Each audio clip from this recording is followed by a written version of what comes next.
All right, welcome to the Planning and Development Committee. This is we're December 9th. And we're going to start off by doing a roll call in, if we can.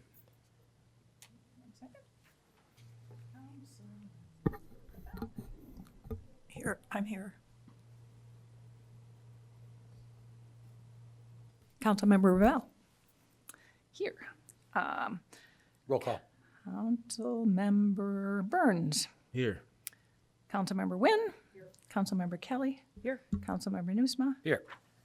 Councilmember Reed. And Councilmember Harkaris. All right, we have no members who are requesting to participate virtually, so our next item is public comment. I'll start off with our in-person list with Tina Payton.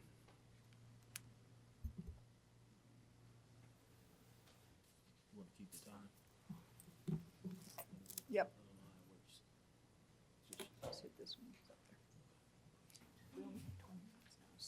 Got 2 minutes. And everybody has 2 minutes. Okay, good evening, committee. I'm speaking about the rental registration.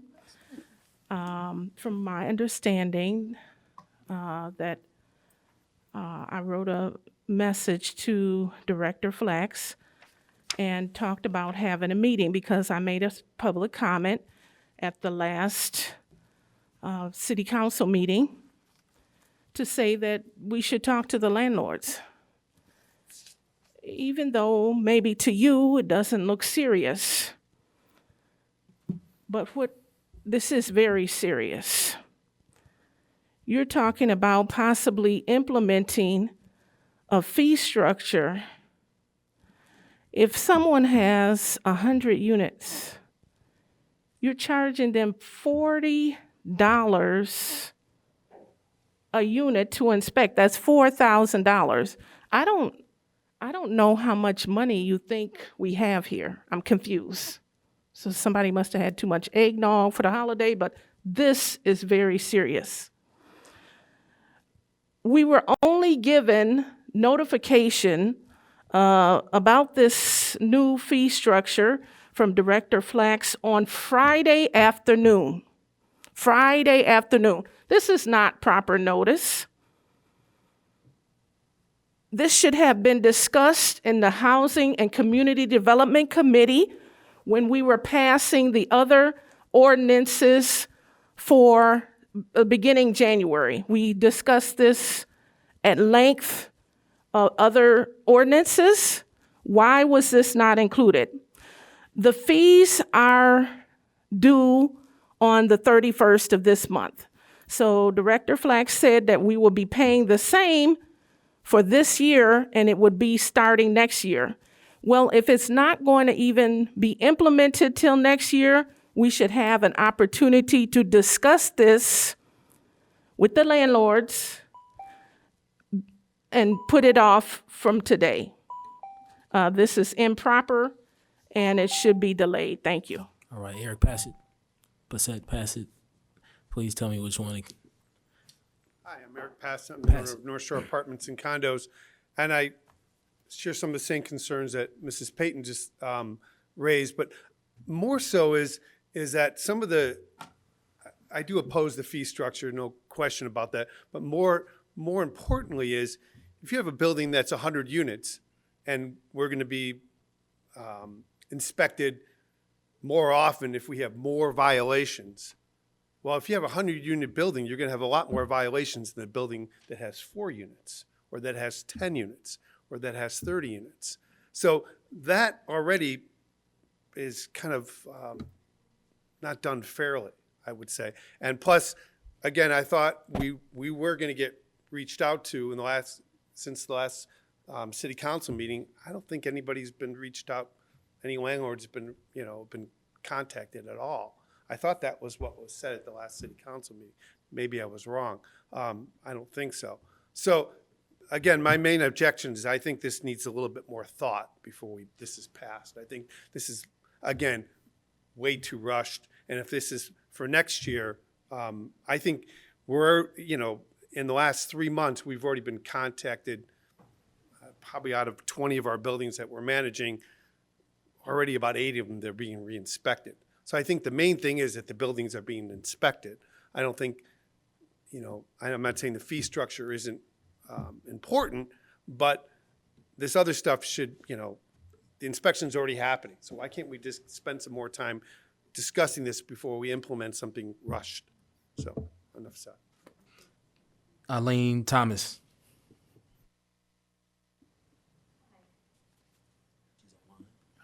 First of all, I'm wondering if I could pass out, I only have a couple copies here, some of my analyses. Yes. If you want to start at this end, and then we could pass it down. Yep. Here, I'll stop her until she gets it passed out. We only have 3 proposals. And one of the intents that I've read in this ordinance is to try to help small and local landlords. And I think if you check my analysis, you'll find that just the opposite is happening. For example, if you look at the initial proposal, somebody who has 1 unit is paying 7 times the amount as somebody who has 100 units, and that's per unit. I really think you really need to re-examine this information. And, okay, you have a couple other proposals, or you have alternates. It's still unfair. Your alternate 1, that's going to be about 4 times the cost. If somebody has a single unit as somebody who has 100 units, that's per unit. So what you are doing here is you're doing just the opposite of what you say your intent is, and I would be happy to go over this analysis with any of you to show how I came to this conclusion. I think you really need to rethink what you are doing here. I have 3 units. You guys are hurting me. You really are. I don't know what else to say here. I know I'm very emotional about it, but I've been a landlord here for 40 years. I put a ton of work and a ton of money into this property. No help from anybody, no subsidy, and you are really, really hurting me.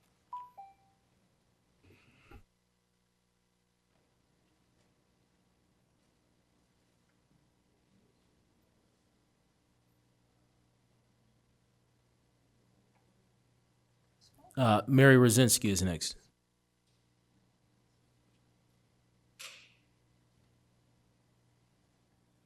And Mary, Hi, thank you very much. I'm had to pull over. I agree with the previous 3 speakers. This came with so little notice.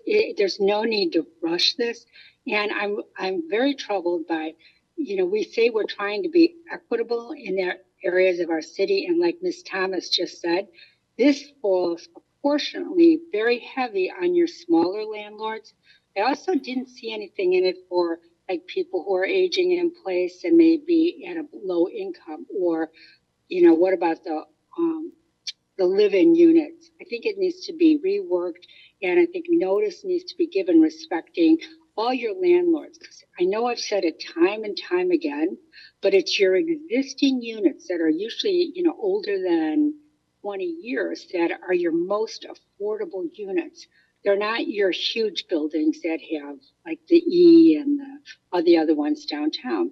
And yet, the very thing that you're trying to do for affordable housing, you're penalizing the people who are giving the most affordable units. So please rethink this, respect your landlords, and give this time for adequate discussion. I'm sure we'll come up with something amicable that works for everyone. But I think if I'm paying whatever, I think my next door neighbor should be paying something, or the downtown guys should be paying something. And if someone needs extra help, or they're like in Ms. Payton doing a lot of affordable housing, those guys should be incentivized. So anyways, I'm just hoping you'll just table this for right now. instruct staff to, or direct staff to have discussions with the landlords, big and small, together, and let's hammer something that makes a little bit more sense out. Thank you so much for your time. And then we received a written public comment from Chicagoland Apartment Association requesting that we postpone this ordinance for further consideration. All right, so that concludes public comment for P&D. If someone can move our first item for consideration. Mr. Chair, I move that we advance item PD1, which is ordinance 101-024, amending Title V, Housing Regulations, Chapter 8, Registration of Rental Residential Buildings. I move that we advance this to council with a neutral recommendation so we can have one conversation as a whole council. All right, that's been moved and seconded. Are there any comments? Councilmember Kelly. So I know we moved it here so that it would have more time and more discussion. I guess I was also under the we asked that there would be a meeting with the small local landlords to get feedback. That was requested 2 weeks ago. So I guess I was hoping and expecting that an email would go out within the next few days of the week that week, and at least have had a Zoom call or something to come back with some feedback from consulting and meeting with those stakeholders who we know, as we've all spoken, we've all referenced that these local landlords are very important to Evanston, and to get their feedback. So I'm concerned that that didn't happen, and that they were just noticed this Friday, just a couple days ago, with just a notice, and that there wasn't, they weren't solicited to meet. So I would like to see this held over until that meeting happens. I think I'd like that information be brought to us, to sit at the table with our local landlords, work this out, talk about it, and come to a solution that works better. Sure. Oh, you didn't get one on Friday? Okay. Okay, so I don't know, I'd like to amend that to hold this again until there's a meeting with the landlords. That's what we had expected to happen. And I understand maybe something, with a 2-week time frame that wasn't possible, but clearly, there wasn't even an attempt to get that on the calendar. So I think we really do need to get that feedback. So can I amend that? Will that be a substitute motion, or please help us out? You can go ahead. I think that we first need to vote on the motion to advance, or you're going to need to make a motion to substitute Councilmember Nisma's motion. So I would suggest, Councilmember Kelly, making that motion at council.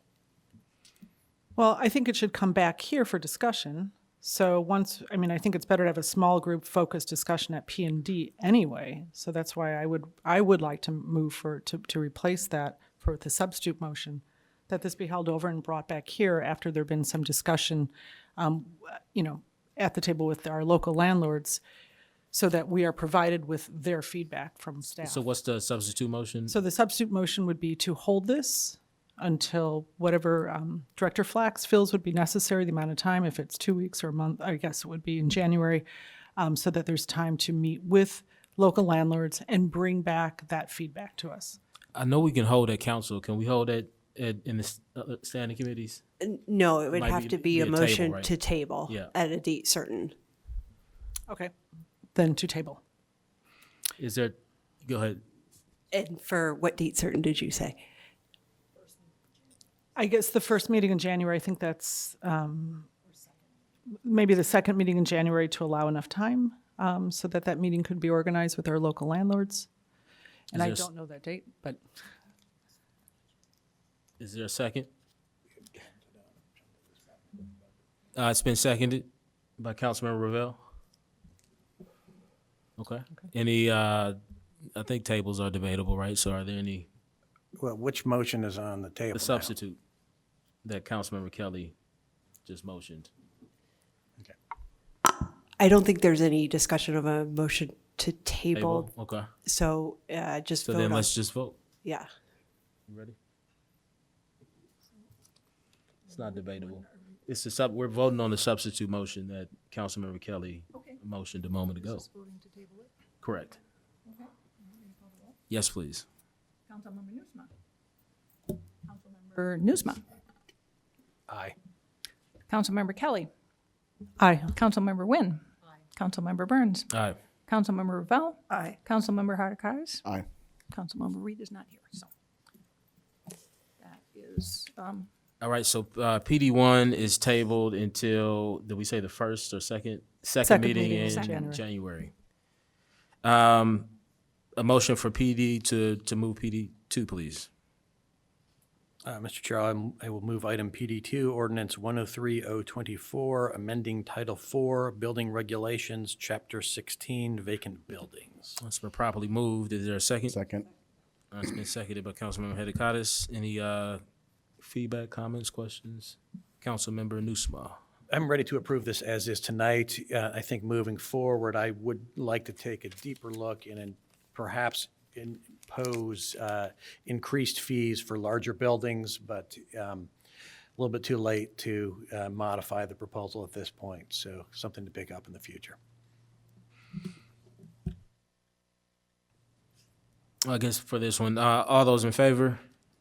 Aye. Any nays? Any abstentions? All right, the ayes have it. And I believe that is our last item. When is council supposed to 6 start? o'clock. 6 o'clock? at 6 o'clock, 4 minutes. All right, city council will start at 6 p.m. Thank you.